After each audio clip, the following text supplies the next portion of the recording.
Operation સિંદૂરે અનેક પ્રકારની સમસ્યાઓનો એક સાથે જવાબ આપ્યો.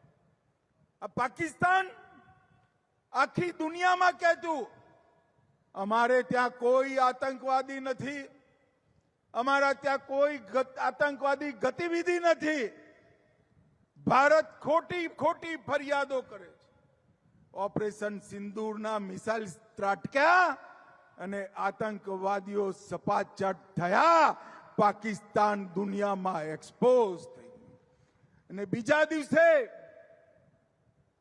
એમના જનાજાની નમાજમાં જ્યારે પાકિસ્તાનની સેનાના ઉચ્ચ અધિકારીઓ નમાજ પડવા માટે જોડાયા ત્યારે પાકિસ્તાનની સેના, પાકિસ્તાન અને આતંકવાદ ત્રણેયનું ગઠબંધન આખી દુનિયા સામે છતું થઈ ગયો અને આખી દુનિયાને સમાચાર મળ્યા કે પાકિસ્તાન આતંકવાદીઓના અડ્ડા ચલાવે છે.